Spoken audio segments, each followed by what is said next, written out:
not crazy technical, but it's, I think, big enough already for the first day on this small ring. The fences are very light, the material is very light and narrow. I think for me it looks like a good course.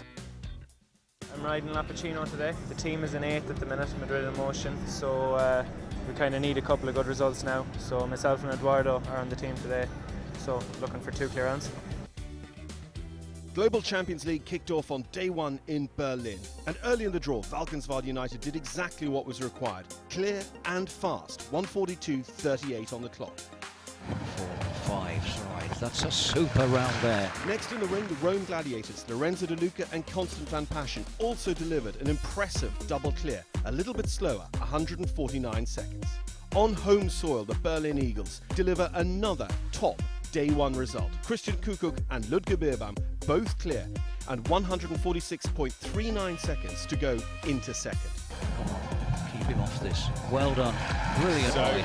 2 fantastic rides. Then moments later, it was Saint-Tropez Pirates, Miami Grand Prix winner Edwina Tops-Alexander and their anchorman, who helped deliver the win in Hamburg, Peter De Vos, double clear 146.07.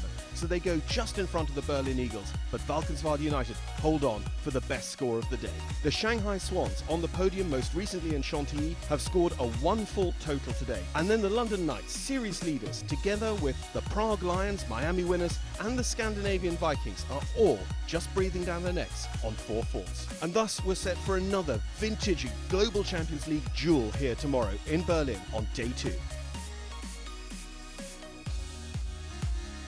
That's amazing, but it's just halfway, and tomorrow we have 2 more rounds, and I hope we can do the same then today. There is no tactics. We go inside and focus for the double clear, I hope, and then we try to go a bit fast tomorrow maybe. We'll see what's happening.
Good morning and welcome to Berlin. It's day 2 of Global Champions. We build up towards the Longines Global Champions Tour Grand Prix later on today. But first off, there's the important business of wrapping up the 12th leg of Global Champions League action here today.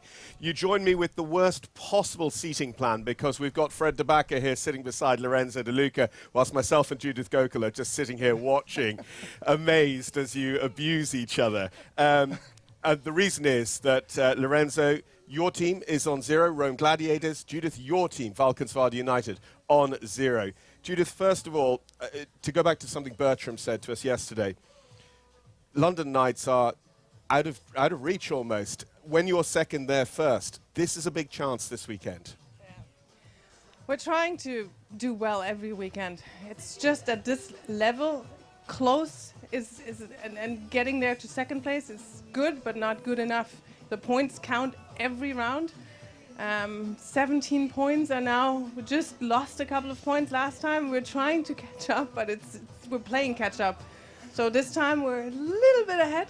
We're gonna try and keep that going today. I mean, Absolutely. Again, every round counts. And Lorenzo, for you guys, you were in a great spot in terms of thinking about Prague and the series final in Doha after your Monaco, and then it slipped back for a couple of weeks. So this also is important for you guys to be finishing on 0 today. Yeah, very important. We really focus actually on doing well.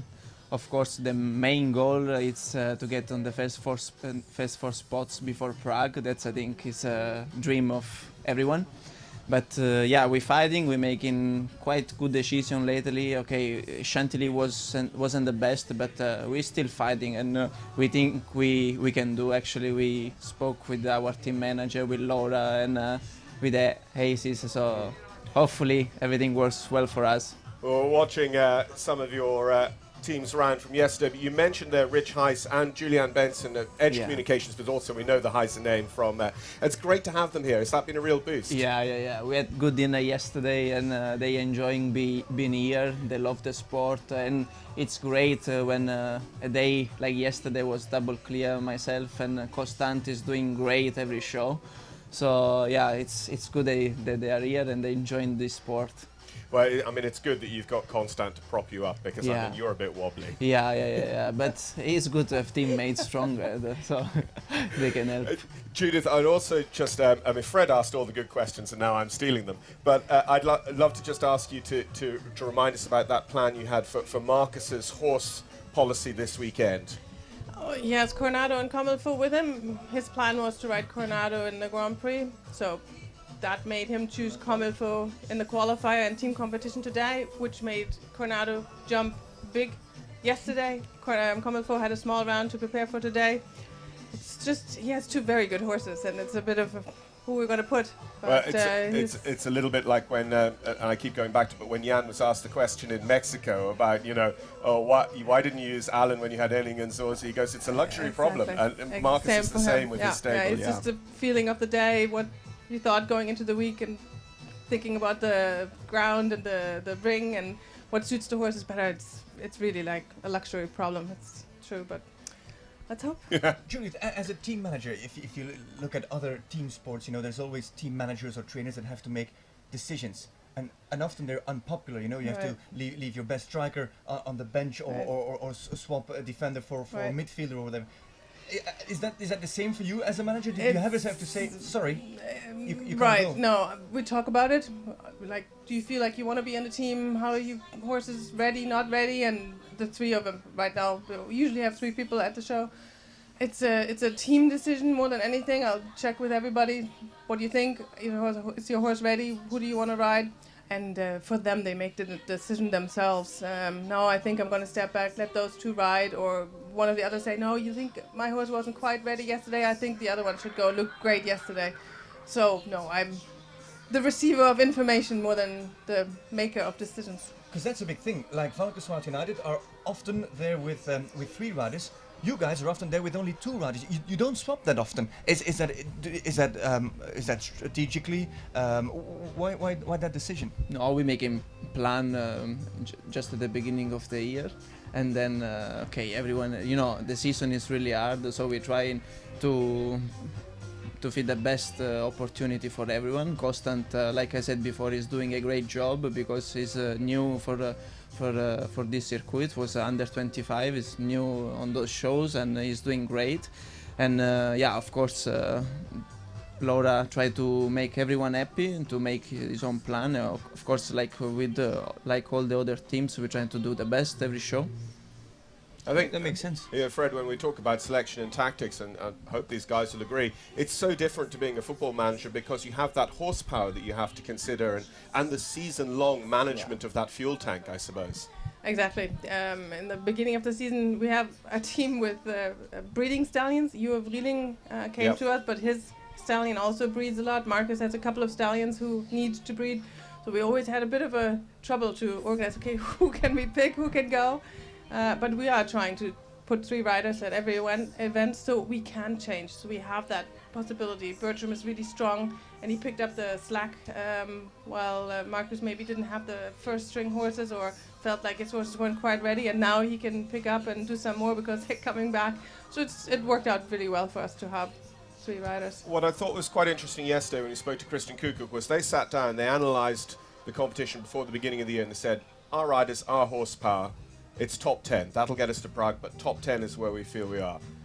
You guys, first in year 1, second in year 2, you probably looked at the top, but where were Rome Gladiators pitching themselves at the beginning of the year? First 5 actually, yeah. Yeah, also because few horses really grown, like Abdel's horses really grown really quick. He helped a lot with Callisto and with the other big bay mare that she's just 9, but she's doing great, you know. So, and we didn't know also Constant was ready enough, and the Stallion is doing a great job. Marlon is doing a great job. Laura, she has all the best horses now, really fit.